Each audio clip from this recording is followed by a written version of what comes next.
भारत में बहुत से विदेश मंत्री आए हैं, लेकिन एस जयशंकर जैसा विदेश मंत्री मैंने आज तक नहीं देखा। और इनको मैं कहीं हद तक चाणक्य के साथ कंपेयर करता हूं।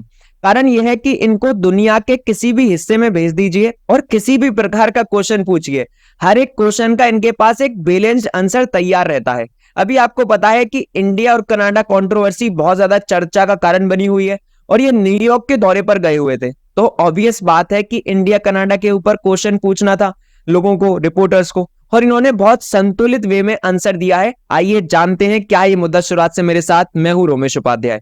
देखिए, इन्होंने आंसर जो दिए हैं उस पर बहुत सारे आर्टिकल पब्लिश हो रहे हैं, आप देख सकते हैं। Not government of India policy to conduct extra judicial killing abroad, Jaishankar और निज्जर किलिंग। ऐसे ही बहुत सारे आर्टिकल आपको देखने को मिल जाएंगे।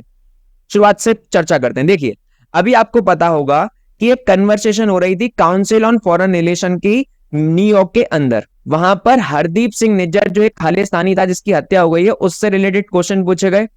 और रिपोर्टर्स ने यह भी पूछा कि जो कैनेडियन गवर्नमेंट इंडियन गवर्नमेंट पर एलिगेशन लगा रही है इस हरदीप सिंह निज्जर की हत्या के ऊपर, उस पर आपका क्या ओपिनियन है। तो उन्होंने बोला कि देखिए, भारत सरकार कभी भी किसी बाहर के देश में जाकर किसी की किलिंग नहीं करती है, ये हमारा ऐसा विश्वास ही नहीं है।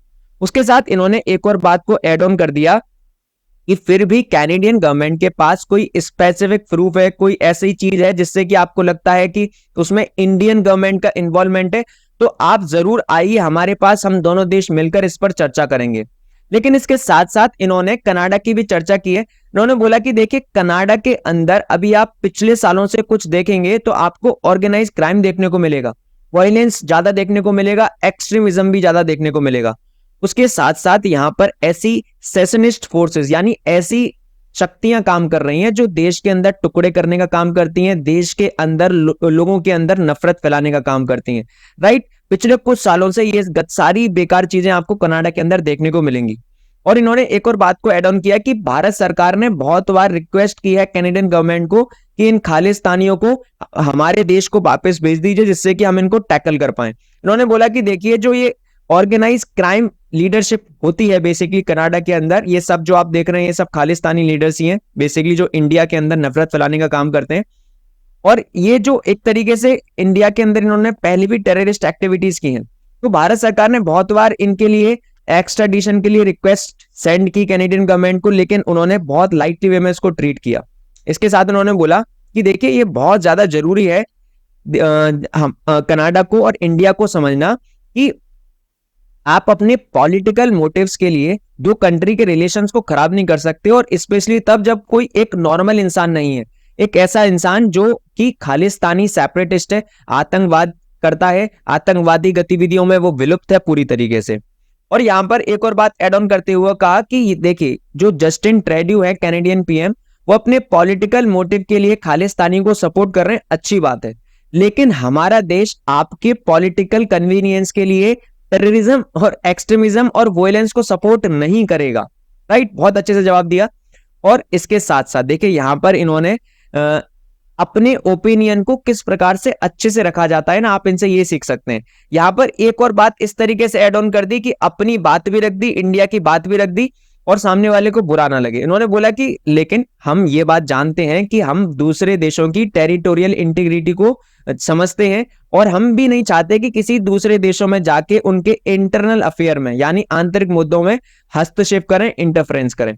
और देखिए, ये जवाब इसीलिए था क्योंकि जो कैनेडियन गवर्नमेंट के पीएम है जस्टिन ट्रूडो, वो इंडियन गवर्नमेंट को एक तरीके से ब्लेम कर रहे थे। अब इनसे एक और रिपोर्टर ने क्वेश्चन पूछा कि इंडिया रशिया और इंडिया चाइना के ऊपर आपकी क्या ओपिनियन है। तो इन्होंने बोला कि देखिए, भारत और रशिया के रिलेशंस बहुत ज्यादा इंपॉर्टेंट है और हमेशा रहेंगे।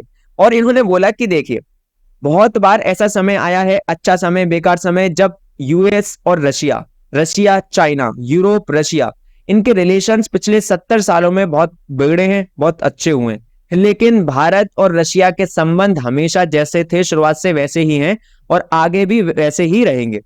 फिर इनसे पूछा कि देखिए, अभी चाइना थोड़ा सा रशिया की तरफ झुक रहा है और रशिया भी चाइना की तरफ झुक रहा है, तो उससे इंडिया और चाइना के रिलेशंस पर क्या प्रभाव पड़ेगा। तो उन्होंने बोला कि देखिए, मैं 2009 में चाइना का एम्बेसडर था, उसके बाद जब ग्लोबल फाइनेंशियल क्राइसिस आई तो मुझे चेंज कर दिया गया, मतलब 2013 में मैं अमेरिका के अंदर आ गया, यूएस के अंदर आ गया।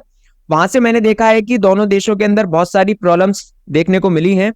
और इन्होंने बोला कि 1975 के बाद ऐसा कोई इंडिया चाइना के अंदर मिलिट्री कॉम्बैट देखने को नहीं मिला है। लेकिन इन्होंने एक और बात ऐड ऑन कर दिया कि देखिए, अभी आपको पता होगा 2020 के अंदर जो इंसिडेंट हुआ था इंडिया चाइना का, जिसमें हमारे लगभग 20 जवान वीर गति को प्राप्त हो चुके थे, तब से इन्होंने बोला है कि तब से देखिए इंडिया चाइना के रिलेशंस एबनॉर्मल है।